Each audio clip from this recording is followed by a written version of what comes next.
In a serene neighborhood on the edge of New York, the golden leaves of autumn began to twinkle, setting a picturesque scene. Jenna Miller, now aged 66, gazed out from the expansive window of her living room, her mind drifting back to transformative events some 42 years prior, times of familial strife that reshaped her life forever. These memories included disagreements with her mother-in-law, friction with her sister, and a heartfelt farewell to her beloved father. Outside, her 10-year-old granddaughter Rosa was playing with her long, Miller hair and keen, intelligent eyes. Rosa bore a striking resemblance to a younger Jenna, not just in looks but in her thoughtful and kind demeanor. "Rosa, come here," Jenna called out gently. Obediently, Rosa ran over, her face flushed from play. "What is it, Grandma?" she asked, curiosity lighting up her features. As Jenna wiped the sweat from Rosa's forehead, she proposed, "Shall I tell you about when I was about your age?" Intrigued, Rosa settled beside her grandmother, her eyes wide with anticipation. "Yes, I want to hear it. What were you like when you were young?" Jenna smiled warmly, her voice soft. "Well, this isn't just a story, it's our family history, and there are lessons to be learned from it." Taking a deep breath, Jenna prepared to unlock the gates to a past she had long kept closed. At the age of 32, Jenna lived in Philadelphia. Despite the chaos of the city, her family's elegant home remained a quiet sanctuary. At this time, Jenna was making her mark as a rising lawyer. Her father, Max Miller, aged 60, had recently retired as a history professor from Columbia University. Jenna's younger sister Isabella, 5 years her junior, was the social butterfly of the family, working at an advertising agency. Isabella was more dedicated to her social life than her career. Their mother, Megan, showed a clear preference for Isabella, often overlooking Jenna. Megan, a housewife with high societal aspirations, expected her daughters to secure prosperous marriages. One crisp autumn evening, as they all sat around the dining table with a view of Central Park's autumn leaves shimmering outside, Megan excitedly addressed Jenna. "You'll come to the garden party next month, won't you? The Rockefellers will be there too." Jenna, setting down her fork with a sigh, replied, "Sorry, Mom, I have a deadline for an important case." Megan frowned. "That's too bad. Isabella will be there. She might meet some young men from the Rockefeller family." Feeling a familiar sting of neglect, Jenna tried to make her mother see sense. "Work is important too, Mom." "Yes, but," Megan chided, "you're already 32. It looks bad to still be single at your age." Isabella, ever the tease, chimed in, "That's right, big sister. You won't attract anyone if you're all about work." As Jenna quietly cleared the plates, only her father, Max, offered a look of understanding. The next day, Jenna and Max took a walk in Central Park, where the trees were just starting to show their autumn colors. "Dad," Jenna began, struggling to find the words, "I don't know if I can keep living together as a family." Max placed a comforting hand on her shoulder. "Jenna, you are a wonderful daughter, and I am proud of you. Your mother and Isabella have their values, but you should follow your own path." Tears welled up in Jenna's eyes. "Thank you, Dad. But it's hard sometimes. Mom and Isabella just don't understand me at all." Max smiled gently, reassuring her. "Life is long, Jenna. It might be tough now, but remember, this too shall pass." With this story, Jenna hoped not only to bridge the generational gap but also to impart the wisdom of resilience and individuality to young Rosa, whose attentive gaze never wavered. Jenna's father once told her, "One day you'll understand each other. Until then, continue to follow the path you believe in." These words filled Jenna with determination. "I understand, Dad. I'll do my best," she responded. From then on, Jenna dedicated herself wholeheartedly to her career, choosing to chase her own dreams rather than conform to her family's expectations. Despite her dedication, the divide within her family grew deeper each day. Her mother, Megan, was visibly upset by Jenna's absence from social gatherings, and her sister, Isabella, frequently criticized Jenna's lifestyle choices. As Jenna progressed in her legal career, specializing in defending the underprivileged, she slowly earned the respect and trust of her peers and clients. Her commitment intensified when she took on a high-profile case defending a whistleblower who exposed corporate misconduct. This case could significantly elevate her career. Jenna worked tirelessly, collecting evidence and strategizing, supported silently by her father, Max. He would often express concern for her well-being, advising her not to push herself too hard. Despite her hard work, Megan and Isabella showed little understanding or support. Working again, Isabella would say with a sigh, implying doubt about Jenna's life choices. "You won't meet anyone worthwhile if you're always buried in work." Megan would agree. Unbeknownst to them, Jenna had a secret. She was engaged to Juan, a pediatrician and her former college classmate, but feared her family's reaction to the news, especially concerning Juan's background and financial status. Jenna's efforts in the whistleblower case paid off, exposing the corporate malfeasance and significantly boosting her reputation in the legal community. However, her success did little to warm her relationship with her family, who responded coldly to her achievements. In the spring of 2002, tragedy struck when Max suffered a severe injury after falling down the stairs amid an important trial. Jenna didn't see the urgent calls from her mother until it was too late. Rushing to the hospital, she found her father in pain and her family distressed. Despite Megan's despair and Isabella's confusion over her priorities, Jenna assured them that she would manage her father's care alongside her work responsibilities. The surgery to repair Max's hip was successful, but his recovery was slow. Jenna balanced her work commitments with caring for her father, often staying overnight at the hospital. During one of these nights, Max expressed his gratitude and pride in Jenna's strength but also his concern for her well-being. Jenna reassured him, promising to stay by his side until he recovered. Meanwhile, Megan and Isabella rarely helped with Max's care, often leaving the hospital soon after brief visits. On one occasion, when Jenna needed to go on an important business trip, she asked her family to take care of their father. Isabella's refusal, citing a trip to the Hamptons, and Megan's excuse of a meeting left Jenna disappointed, yet unsurprised by their lack of support. Through all these challenges, Jenna remained committed to her path, upholding her father's advice to keep walking the path she believed in. Despite the family strife and personal sacrifices, Jenna spoke softly, her voice barely above a whisper, "Then I guess I'll have to cancel the business trip." That night, in her father's hospital room, tears flowed freely from her eyes as she faced the harsh realities of her situation. Her father, despite his frailty, tried to comfort her. "Jenna, you're doing enough.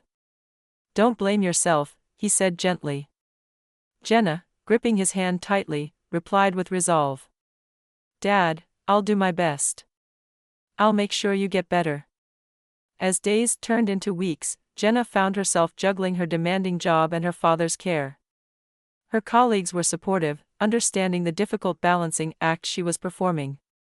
But managing her time effectively continued to be a daunting challenge. One day, while at the hospital, Jenna unexpectedly bumped into Juan in the corridor. "Jenna!"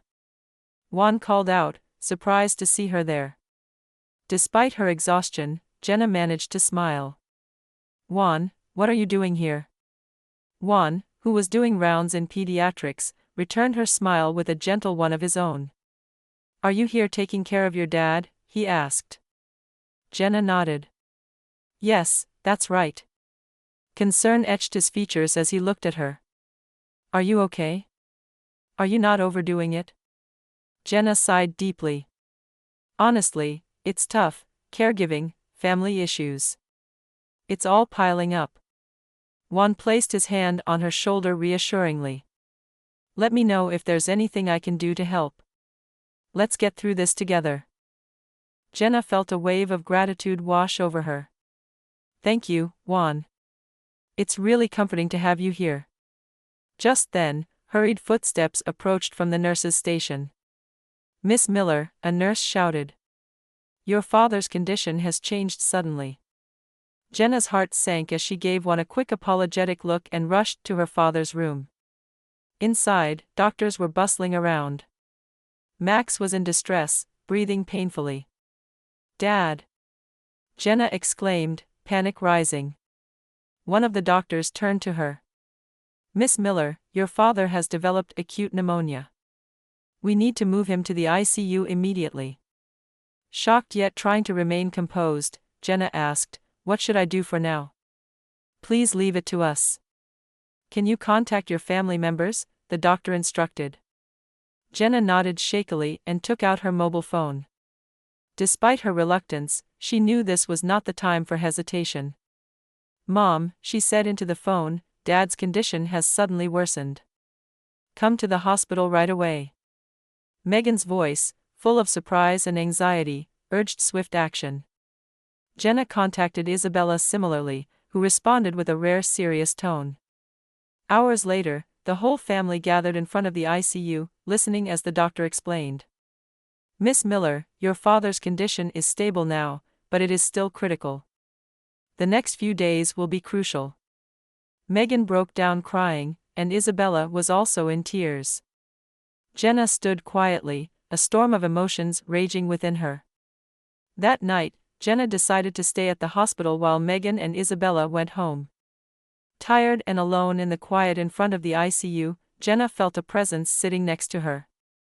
Turning, she saw Juan. Juan, she said, surprised. Juan smiled gently. I thought you might be here alone. Overwhelmed with gratitude, Jenna thanked him. Juan quietly took her hand. Let's get through this together. I'm here for you.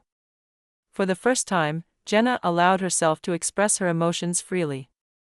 She buried her face in Juan's shoulder and began to cry quietly. Juan hugged her gently, offering silent support. That night, Jenna confronted her own vulnerabilities, which she had long kept sealed away. For the first time, she truly accepted that she didn't need to bear everything on her own.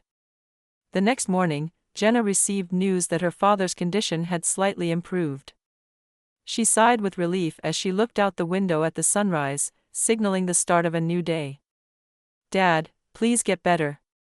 Let's all be happy together as a family again, she vowed quietly. At that moment, the importance of family bonds felt stronger than ever before.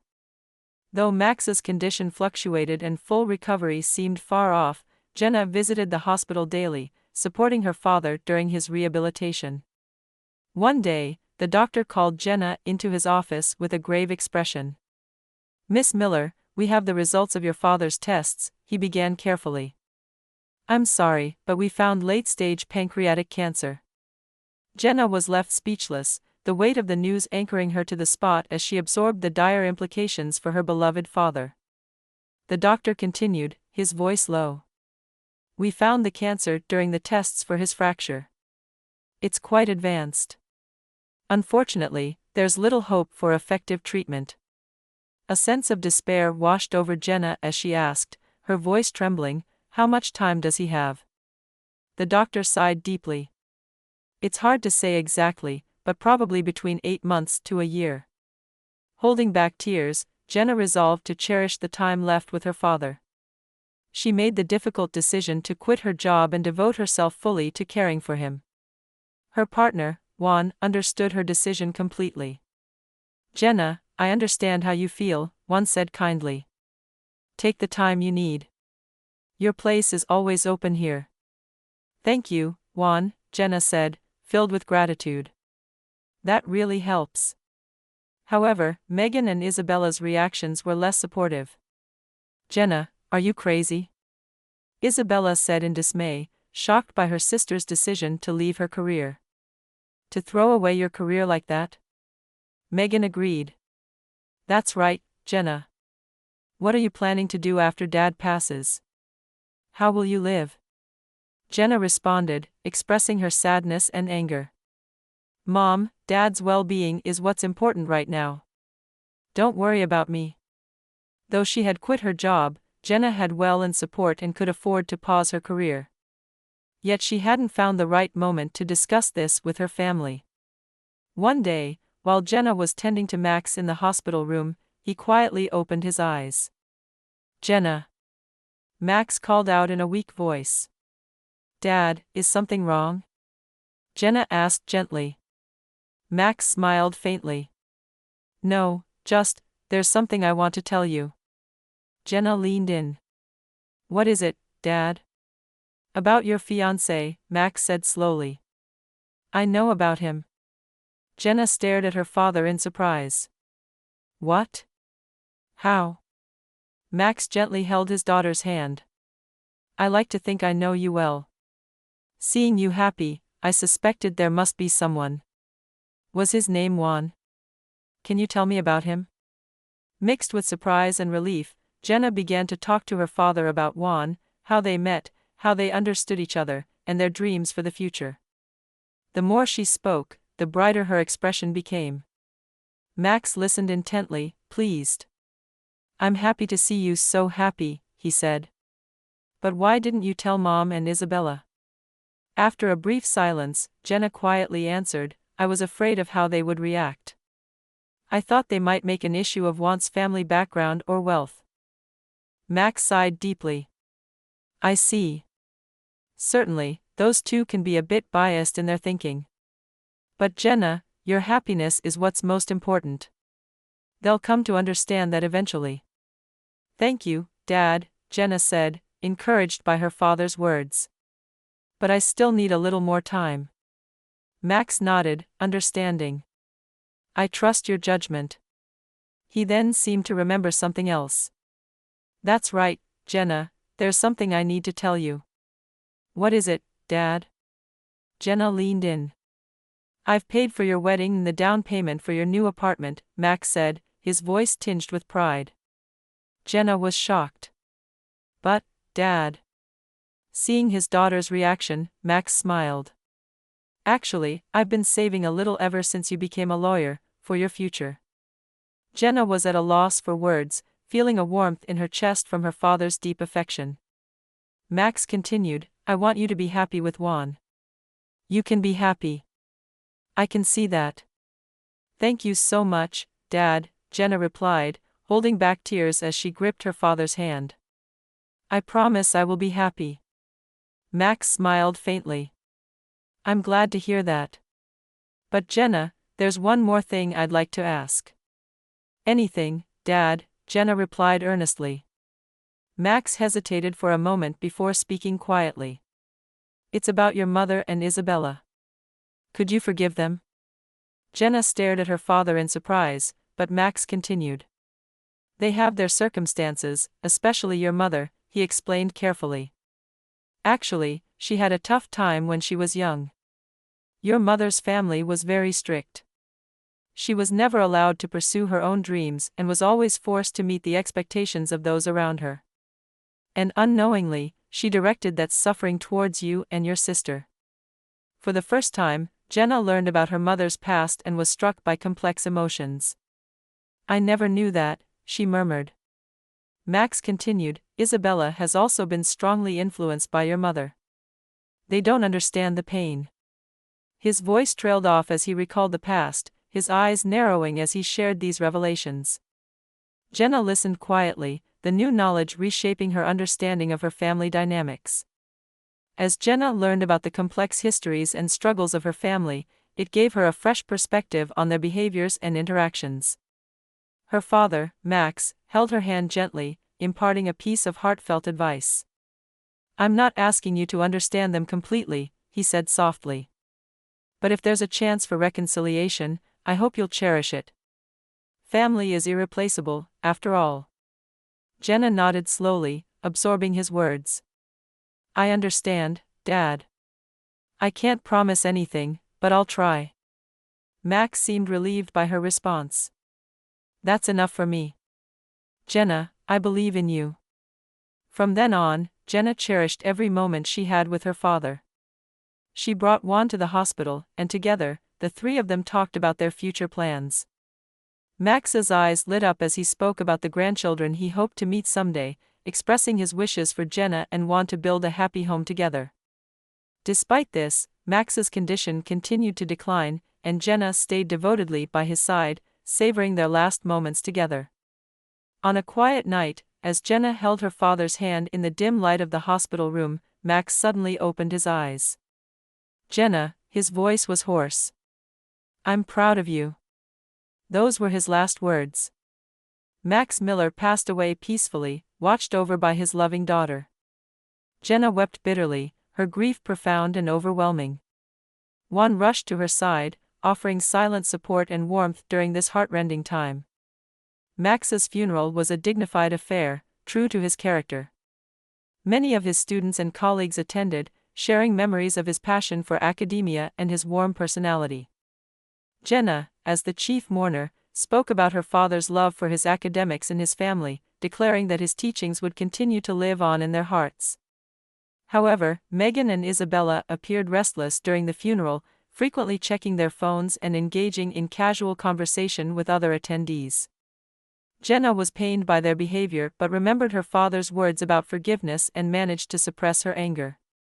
After the funeral, as the family gathered privately, Megan and Isabella made a shocking announcement. Jenna, Megan stated coldly, "Isabella and I will inherit everything." Stunned, Jenna responded, "What did you say?" Isabella added smugly, pulling out a document. "There's a will, too. Look." She thrust it in front of Jenna. Jenna took the will with trembling hands. It clearly stated that all the inheritance was to be left to Megan and Isabella. However, Jenna noticed that the signature differed significantly from her father's usual handwriting. "This isn't Dad's handwriting," Jenna began carefully. Megan's complexion changed. "What are you talking about?" "Of course, it's Dad's signature." Isabella quickly made excuses. "Right after Dad was hospitalized, Mom and I went to his room and had him write it. He agreed right away not to leave anything to you." Holding back her anger, Jenna replied, "Dad would never do such a thing. That's impossible." Megan raised her voice. "Shut up. You can't leech off us." Isabella chimed in, "That's right. You've been acting all high and mighty, taking care of Dad, but in the end, he liked us better than his boring, serious daughter." Deeply hurt, yet striving to remain composed, Jenna remembered her last conversation with her father and took a deep breath. "Mom, Isabella," she said quietly yet firmly, "if this is truly Dad's will, I will respect it. But I will have a lawyer verify if this is his signature." Megan's face contorted. "There's no need for that. It's already decided." Isabella scoffed. "Yeah, it's too late for you to start scrambling for scraps now." Jenna stood up quietly. "I understand. I can no longer live with you all. I'm leaving." Megan said triumphantly, "That's right. Leave and never show your face again." As Jenna silently began to pack her things, the last shred of affection she held for her family disappeared. Yet she remembered her father's advice on reconciliation. Before leaving, she turned and said, "This is how you treat Dad's memory. I can never forgive this." The heavy door closed behind her with a final thud, marking the end of her old life and the beginning of a new chapter, one where she would carry the memories of her father and strive for the happiness he had wished for her. Jenna paused, then added softly, "I hope one day we can understand each other." Megan and Isabella briefly showed a flicker of regret, but their expressions quickly hardened. "Leave and never come back," Megan said finally. Jenna left her childhood home, stepping into the cold night air. She stayed with her fiancé, Juan, who supported her through this tough time. "Jenna, it's okay. I'm here for you," he reassured her. A week later, Jenna received a call from her mother, Megan, who accused her of taking money from her father's account. Jenna explained calmly that her father had used it for her wedding and new home. Shocked, Megan and Isabella realized they were left with almost nothing besides the family home. Megan pleaded for help, claiming they had made financial commitments they couldn't meet.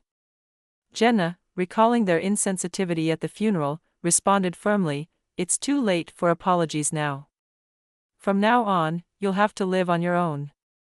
Months later, Jenna and Juan started their new life in the home her father had prepared for them. They held a small but heartfelt wedding, honoring her father with a photo on the altar. 6 years later, while walking in the park, Jenna felt content and connected to her father's memory. Her phone rang. It was Isabella's daughter, asking for help. Despite past grievances, Jenna decided to offer support, reflecting her father's teachings about the enduring nature of family bonds. Juan supported her decision, affirming the value of compassion and understanding even in complex family dynamics. At 66, Jenna had built a successful career as a lawyer, renowned for helping many in need. Now seated beside her was her 10-year-old granddaughter, Rosa. "Grandma, what happened after that?" Rosa asked, her eyes wide with curiosity. Jenna smiled gently and replied, "Well, it took time, but we gradually mended our relationship. Grandma Isabella and great-grandma Megan realized their mistakes and truly repented. Now we all get together sometimes as a family. Of course, it's not as close as it used to be, but we've managed to regain a sense of caring for each other." Jenna continued, her voice soft yet filled with the wisdom of her years. Rosa seemed moved by her grandmother's words. "That's amazing, Grandma. I think forgiving is hard," she remarked thoughtfully. "Yes, Rosa. Forgiving is really hard," Jenna explained, stroking her granddaughter's hair gently. "But forgiving also makes your own heart lighter and creates a chance to build new relationships." She then emphasized, "But the most important thing is not to compromise your values. Forgiving is different from losing yourself. That's what your great-grandfather, my dad, taught me." Jenna gazed out the window where flowers of various colors bloomed in the garden, flowers she had planted with her mother and Isabella. "Families can hurt each other sometimes, but they are still family," Jenna said quietly. "What's important is to try to understand each other and not forget about love." Rosa, deeply absorbed in her grandmother's words, engraved them in her heart. Jenna then stood and took an album from the shelf. "Hey, Rosa. Do you want to look at this album? It contains our family's history." Rosa sat next to her grandmother, brimming with curiosity, as Jenna slowly turned the pages. They saw photos filled with joy, sadness, conflict, and reconciliation, a variety of emotions captured in family photographs. "Look, this is your great-grandfather," Jenna pointed to a photo of Max smiling. "His teachings still support our family today." Rosa stared intently at the photo. "Great-grandpa looks kind," she observed. "Yes, he was a truly kind person, and he taught us the importance of family bonds," Jenna confirmed as she continued to share stories of their family history, weaving in both the joys and the sorrows without holding back. It was an important lesson she wanted to pass on to the next generation. At dusk, Jenna and Rosa went out to the garden. The setting sun beautifully colored the sky. "Hey, Rosa," Jenna said gently, "life has many challenges, but there's nothing we can't overcome. Believe in your family, believe in yourself, and cherish the people you love. That's the path to happiness." Rosa gripped her grandmother's hand. "I understand, Grandma. I will cherish my family too, and I want to be strong and kind like you," she said earnestly. Jenna hugged her granddaughter, tears of joy and gratitude sparkling in her eyes. The wind gently enveloped them both, and Jenna felt as if she could sense her father, Max's warm gaze. "Thank you, Dad," she murmured in her heart. "Your last gift has brought happiness to our family." As the sun set and a new night began, Jenna vowed to continue cherishing the bonds of family and to walk into the new days ahead with the strength and grace her father had instilled in her.